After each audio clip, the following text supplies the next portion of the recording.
everyone. Welcome back. Just like New Japan Strong, this is our Night 2 review. Jackie Chan.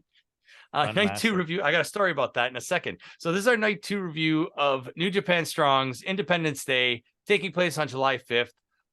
Back with me once again, we have Campo Reviews, the man who literally reviews everything. If you're not sub to him, make sure you go and sub to him. And for more wrestling content, make sure you sub to this channel. Sub to this channel, follow the Discord. Every time there's wrestling content, it'll be there and you'll get notified. So you know when we have it. So I'll give you a couple seconds. Pause for subscription. Yeah, pause for subscription. Also, he lies. I don't review dog poop. Okay, that's true. This one has a nice consistency. Cat poop. On the other hand, poop. This one looks like a Tootsie Roll.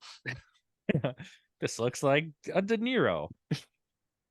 Hey, but going back to you wearing your Jackie Chan shirt, did you see what he came out and said the other day? No, tell me. So he said that he is not leaving his fortune to his son. Oh yeah, I knew this for a while. Yeah. There's been a lot of talk. He hates his son. I think that's hilarious. He goes, he can go out and make his own money, and if he can't, he's just wasting his time and wasting my money. So I thought that was hilarious. But yeah, classic Chan.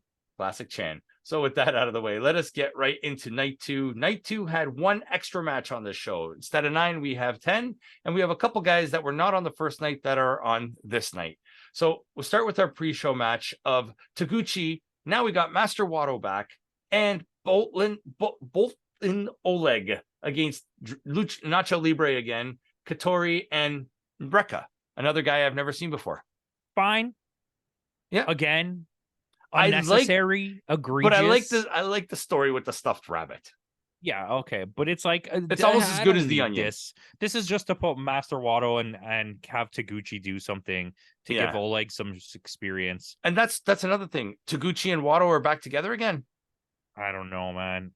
I think when I think the storyline, the plan changed, and they decided not to give him the junior title. Right. And now they don't know what to do with him. Yeah. And Taguchi can't go back to Clark Connors anymore. So where does he go? But he's still walking around with the trophy and the banner. Like, you lost. It's over, buddy. I know, but it's like that's all he has. Because it's like Roman Reigns walking around with the 3 belts. Yeah, exactly. It's like being the king of the ring. You won the king of the ring. Okay, great. Why do you every day you got to come out with the king of the ring thing? Like, nobody cares. Nobody cares. Yeah, that's true. Like, when you win the G1 tournament, do you walk around with the G1 thing every day of your life? Like, no. But that's because someone like Okada won't do that. Right. And there's been a lot of instances where the G1 winner didn't win at Wrestle Kingdom. Yeah. But he's not walking around with the trophy until the end next year. True. So, but like you said, this was fine. It's not at Wrestle Kingdom when the G1 guy fights, right? Yeah, it is. Isn't that the New Japan Cup guy that fights at Wrestle Kingdom? No. New Japan Cup, I believe, is Dominion or Dontaku. Oh, yeah, because Sting won the New Japan Cup. Oh, yeah. Yeah. Okay, I digress. Yes. But, Sonata won the New Japan Cup. Yeah.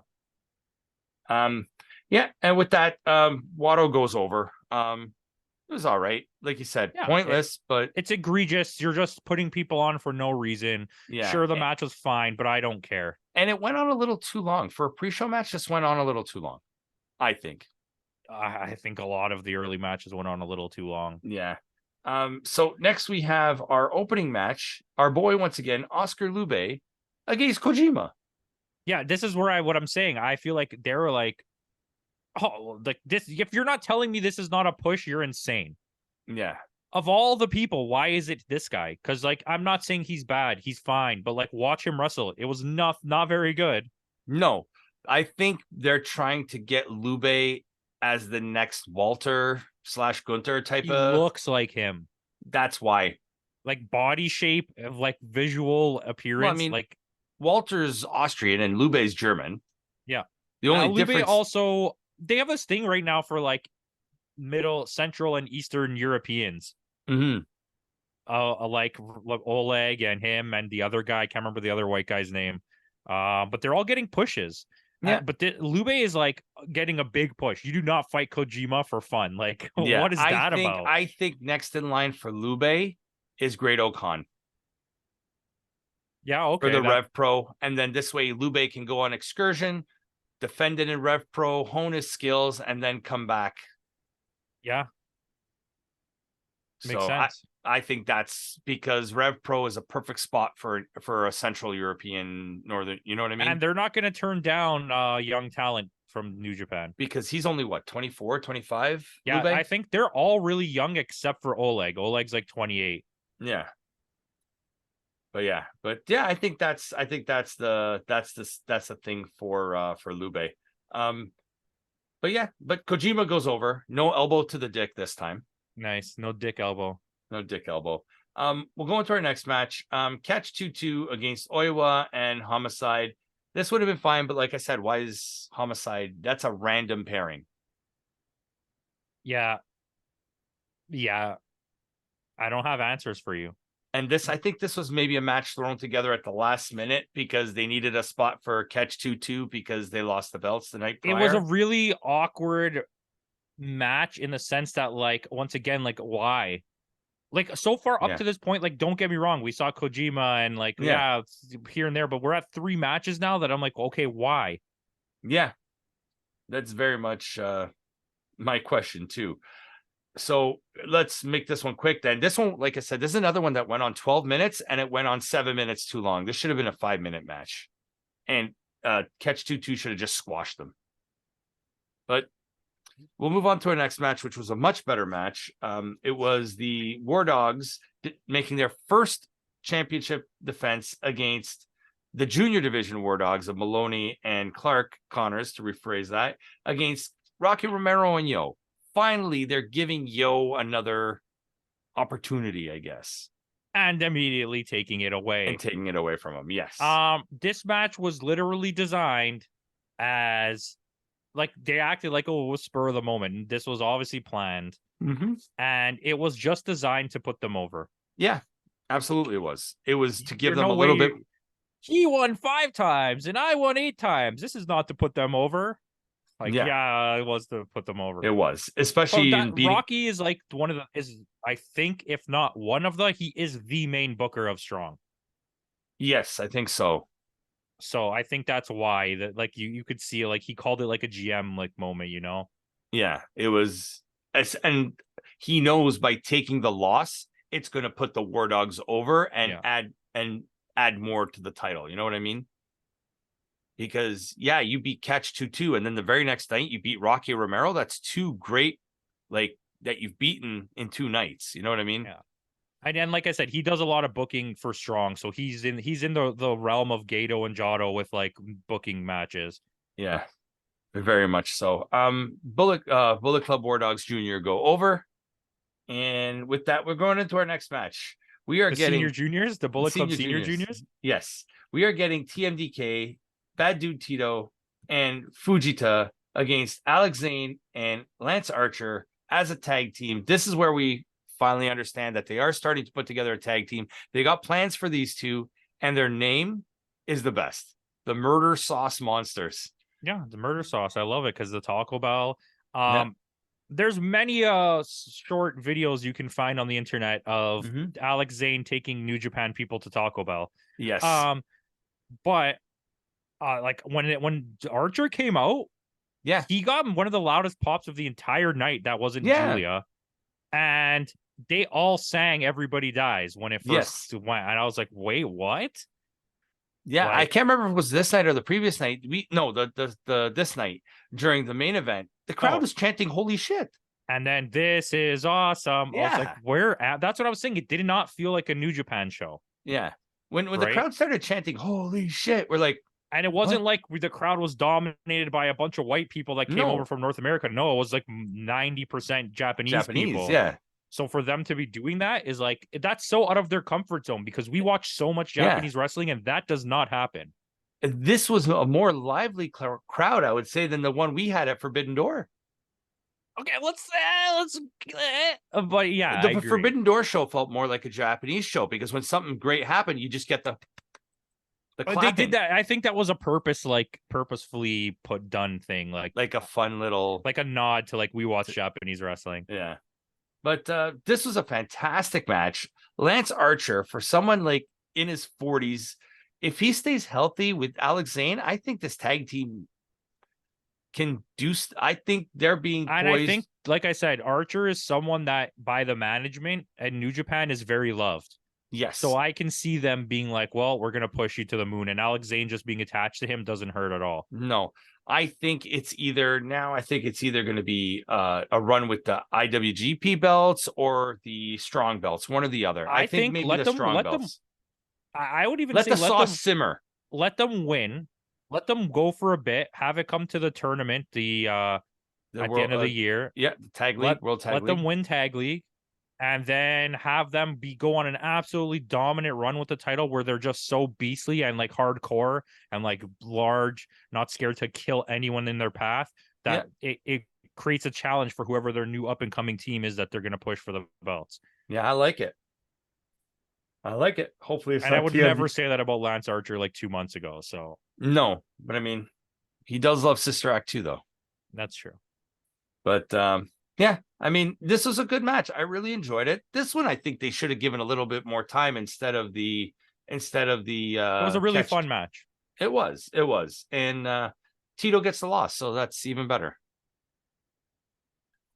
So good. Next, and this is what gets me on the next match. This is what gets me. I think they're going to be pushing him to the moon as well. You're getting Tomohiro Ishii, Hiroshi Tanahashi, and the DKC. I don't know why. Against Tom Lawler, Jor-El Nelson, and Royce Isaacs. Team Filthy. That's what's called Team Filthy. I kept calling it Team Lawler. Yes. And all I kept going through my head is one of these things just doesn't belong here. Oh my, yeah, I don't know. But like I said, they're really like pushing the DKC. A super mid-level match. Yes. Like you have Tomohiro Ishii who could still go. And same thing with Tanahashi, and they're hiding them in tag matches, but they've clearly lost a step. They're card filler. Yeah, they're card filler. You put their name on it because they're big names. They just and they're going to sell tickets, people to come, but they're just there to have mediocre matches. Yeah, because like Ishii works in a Eddie Kingston type of way. You put him against another tough guy. You let them have a physical match where it's not a lot of running. It's just a lot of punching and slapping. Like it worked in the Elite versus BCC match. Exactly. And you do that, right? And Tanahashi, you hide him by like just putting him with another really good wrestler, so that he only has to do his greatest hits. Yeah, I know. But it was a tag match, so it doesn't. This doesn't affect them. Well, they go over though. They beat course Team they go Filthy. over. Of course they. Does Tanahashi lose to I people mean, like Tom Lawler? No, but I mean, he had to lose to MJF. Yeah, but we know why he had to lose that. His job was to put MJF over. I'm sure. I promise you, there was buckets of money. Maybe not up front, but under the table, he got paid a lot of money for that. Okay. And we know Tony Khan has a lot of money. My final thoughts on this match was I still don't like DKC. Yeah, I still don't like DKC. I'm sorry. Like you said, there's guys that have grown on us. Archer, Lawler, even like ELP a year ago. We weren't like Kevin Knight. Like there's so many people that we just learned to really like appreciate. Great O'Khan. Yeah. I think that's the number one guy. If you're gonna point at anyone and be like, we didn't like this guy. But even Cobb too, Jeff Cobb too. I mean, but we kind of like Jeff Cobb. He was talented.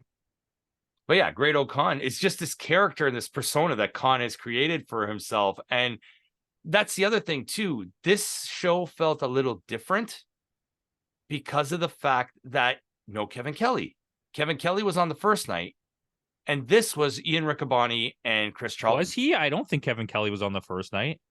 Yeah, I think it was. I swear it was Riccaboni and Chris. Well, to me, the commentator, I don't know. I maybe didn't notice it, but I noticed it right away when I heard Riccaboni on the second night. It's like, at least he was better than he was in those. I don't know what's happening because I haven't been watching Ring of Honor lately, but I don't know if Riccaboni's doing Ring of Honor. Is he? Because he's been at every New Japan Strong event this year. So I think maybe that was like some kind of thing that they agreed to. Like Riccaboni will now do Strong and Kevin Kelly will do Collision between the two companies. Because Kevin Kelly doesn't do the commentating in person at events. Not anymore, no. But it's like I think Kevin Kelly now wants to stay a little closer to home. Yeah, it could be. But that's I think that benefits everyone in the end. You get Aiden Riccaboni, that helps you out a lot on your smaller show. He brings a lot to that. Yeah. And the fact that now chemistry. but even Chris Charlton, like he has come such a long way too, in terms of like he's more of the color, whereas Riccaboni's the play-by-play. But Chris Charlton adds so much smarts, like wrestling knowledge. He knows his stuff. Yeah, I'm going to agree with you. I think he's gotten so much better. But I do think Kevin Kelly and Nigel McGuinness, or whatever his name is, on Collision, is so good. That's such a good combo. Like, that could be the best combo in all of wrestling right now. Because originally Kevin Kelly was Ring of Honor, and then he went to New Japan. Yeah. So maybe that's what they're grooming him to become, because Riccaboni did some Ring of Honor too. Yeah, he also did take over for Doc Henderson. What was his name from WWE as like the backstage? Oh, Handsome Doc Hendricks. Yeah, Doc Hendricks. There you go. He took over his spot for a bit because he was like JR's guy. Kevin Kelly was JR's guy. That's how he got where he is. Yeah. And he would do some of the B shows on commentary. He'd do like Heat and like Shotgun Saturday. Hey, he's the winner, announcer of the year 2022 from the Donut Awards. So from the Donut Awards. So let's see who will get it this year. But there's some good contenders this year, because a lot of people have impressed me this year. Yeah, except I was gonna say Busta Rhymes, except Booker T, who has started getting better and then got a lot worse. A lot worse. If you've watched the Gold Rush 2-night thing, oh boy. I don't want to. Well, it's on the list, so I put a score up. Oh God, that means I gotta watch it. Stop putting things on the list. No more list for you. You're like Chris Jericho. You just made a list. But yeah, it was fine for what it was. I would have liked to see Lawler go over, but Tanahashi, he's not going to lose. No, especially if you have Tanahashi and Ishii on the same team. They're not going to lose. I agree. With that, we are going into far above and beyond the best match of the night. Julia versus Willow Nightingale. The best match of this whole entire thing. Yes. Not even close. Not match of the year quite. No, but I think it should be on the list. Yeah, it was a really good match. Julia is something, like I said, something special, this girl. And it's finally she's getting the respect and the attention she deserves in terms of like the North American market. And because Stardom is very, very niche. Nobody cheered louder than this place cheered for Julia. Yeah. The only one that came close was Lance Archer. Yeah, okay. I'll give you that. But great match. I think I was starting to worry a bit about Willow not being super used to the Japanese style, because you could see kind of in the first match that she wasn't used to taking those really hard bumps. Yeah. Because like they go really strong, right? Like they were running Julia, full speed. Julia, if you're not ready for a Julia hit, you're gonna get your ass knocked out. But I think by here they really had like this chemistry together. Yeah, and the match flowed really well. It's one of the best. Like I said, it's easily on right now on the short list for women's match of the year. I wouldn't say it's a winner, but it's definitely if it might make the nominations. You know what I mean at the end. But fantastic match. Yeah, and like I said, hard hitting. It's good to see Willow also getting that rub and that shine from someone like Julia. It really cements Willow now in the Japanese market too. And I think Stardom wrestlers do this really great thing, this storytelling gimmick of I hate you, I can't stand you, this is bullshit, I don't want to be anywhere near you, I'm going to kill you, but at the end I'm going to cry and we're going to be friends. Yes. And it's like, but it does it for me. It's like, okay, like you sold to me how important this is. This is like your whole life. This matters. Like you're gonna die if you don't win this match. Well, I mean, with giving Julia goes on to win this match, and I understand why. I know Willow did not have it for long, but it really cemented Willow as a contender now. Yes, and I think she's gonna go back, and she's gonna beat Athena. I think it's going to be Willow versus Athena. I was going to say she was going to be Chris Statlander, but I like your plan better. She is going to beat Athena because what is it? Death Before Dishonor is in 2 weeks. Yeah. And the only match they have announced right now is Claudio versus Mark Briscoe for the championship. I'm willing to die on this hill, depending when this video comes out, that Willow will beat Athena in the tournament. And then earn a title shot that Ruby way. Soho is going to go to the finals again and lose again. It's going to start a beef between her and Willow. Willow is going to beat Athena for the Ring of Honor title, and then there's going to be a feud for the Ring of Honor title between Ruby Soho and Willow Nightingale. I think that's going to come somewhere down the line, because you can see it. I've never seen AEW drop so many story hints in like a short. Well, that's why my thought is going towards Athena and Willow, is because they're facing off in the tournament right now. Yeah, and I think Athena is eventually going to get moved into what I was saying. I think Athena will go into the Chris Statlander TNT or TBS picture, and that will become a thing. Because I'll be honest with you, and it's not to take away from her, I really like her, but Chris Statlander has not looked good at any of the matches that she's had so far. And as much as we like Chris, I think their AEW might be getting cold feet and might be ready to move on from her. Yeah, at least now you can do it because you don't have that gimmick and that story to tell of the undefeated streak. You can now bounce that belt around and not have to worry about it. And I think that there's a really good story to be told between Athena and Taya Valkyrie. I think in ring you could tell a really good story between those two, because they can go. Yeah, I could see that. I think Taya is really positioned now to become that TBS championship. Yeah, we just fantasy booked way too hard. Yes. But let's get back to the Julia and Willow Nightingale on hand. It's good for both women. Now Julia is going to get exposed to the North American audience by being the New Japan Women's Strong Champion. And Willow now can move on to bigger things. She's proved now that she can be a contender for championships. She's going to probably move into Ring of Honor. She's no longer going to be that fodder, kind of like Sky Blue is right now, who's just that fodder for. This was a clout move. Sky Blue is going to be fodder for a long time, because as much as people like her, she's still not there. Yeah. Where like Billy Starks is already ready, in my opinion. Yeah. But like I would still hold on. Yeah. On Wednesday we get the debut, or was it on Saturday, of the guy Wayne? Oh yeah, our buddy from NWA there, something Wayne. Yeah, the young kid. So they have the biggest young prodigy in men's wrestling and in women's wrestling right now in AEW. Yeah. Oh, Nick Wayne. Nick Wayne, yeah. So, but what was it? The NW? No, it was the Ricky Steamboat show. We saw Nick Wayne, right? Was it Ricky Steamboat? It might have been. It was that or NWA, or the Ric Flair one. Either way. Oh, it was Ric Flair. It was Ric Flair. Yeah, because you also had Kerry. What's his name? The son of the Rock and Roll Express guy. Yeah, Kerry Morton. Kerry Morton. Yeah. Which he's another one. He's going to be. Yeah, I think so too. I think Brian Pillman Jr. has a big future still. I still have a lot of faith in Brock Anderson. Yeah. Where is my Brock and Bill Pillman tag team? Please. You got to do it. You got to do it. I think you let them. I think WWE does not own the rights to the name The Four Horsemen. I don't think they do. I think we got to find a way. You let Brian Pillman Jr. and Brock Anderson and get two other people in there and call them the New Horsemen or something.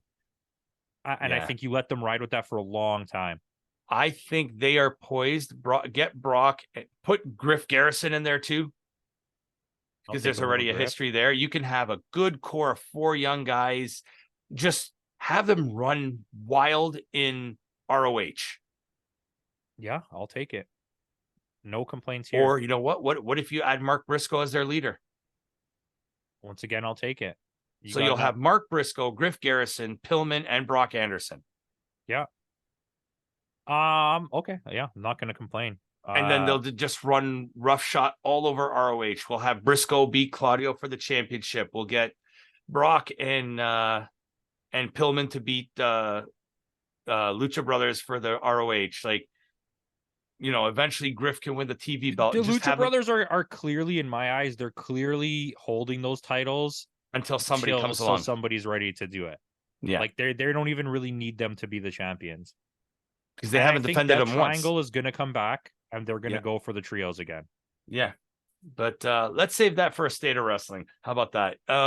So we'll move on to our next match. We have Bishamon now defending the IWGP Tag Team Championships against Coughlin and Gabriel Kidd.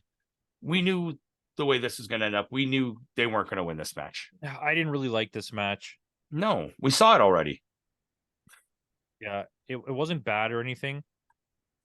But after the high of Julia and Willow, it just took me down.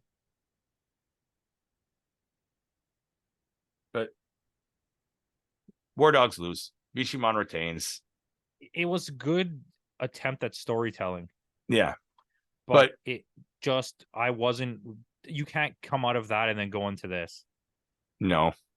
Now, I think what may be happening would be, now that War Dogs are going to move to Strong, are we going to get maybe a interdivisional rivalry between them and Austin and Bay, maybe? Maybe. No, I'm not going to be upset at that, but how do you let them beat Austin and Bay? You don't. That's what I mean. I think you could do that, though, and you cause a rift, and Austin and Bay join Bullet Club Gold. But the thing is, I don't think AEW is working with Impact. I think their relationship is done. They're just allowing them to use the Bullet Club branding.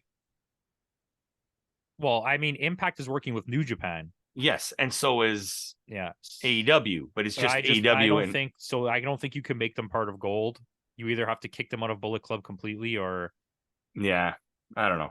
But the less we talk about this match, the better. It was 11 minutes and a half, and if you ask me, it was 5 minutes too long. It's 10.5 minutes too long. Yes. Just intros, and then it's over. That's it. It's over. With that, we are going into our next match, Kenta versus Eddie Kingston for the New Japan Strong Openweight Championship.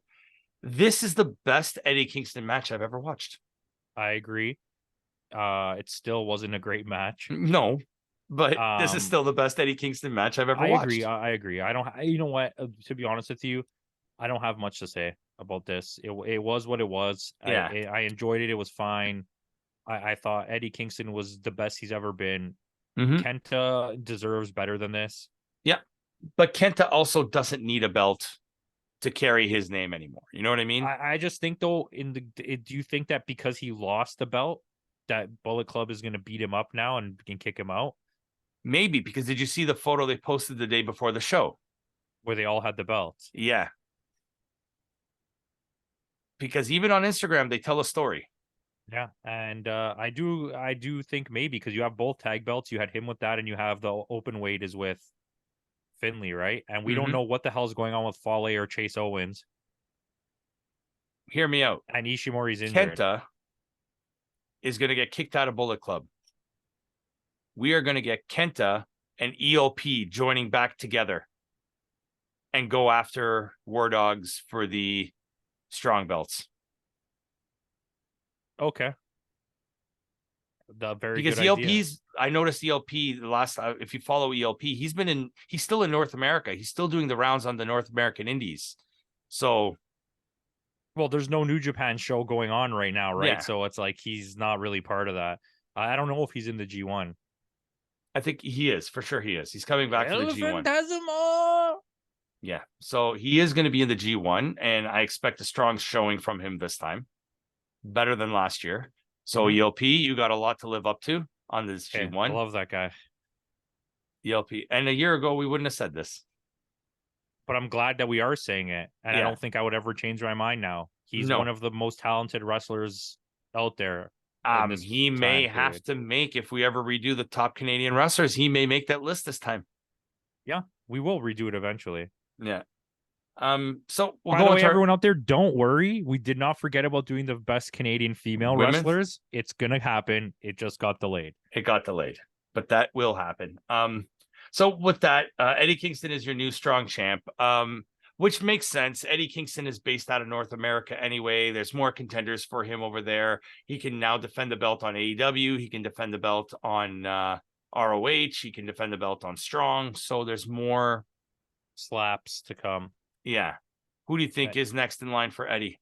Mox? Whoever else has a move set that contains forehand, backhand slaps, and stretch plums, and that's all they could do, is who he's going to fight next. So Mox. Yeah, so Mox. I think at some point down the line they're going to let Moxley win the title.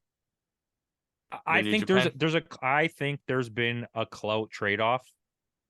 The Kenny Omega thing was just to help New Japan sell tickets.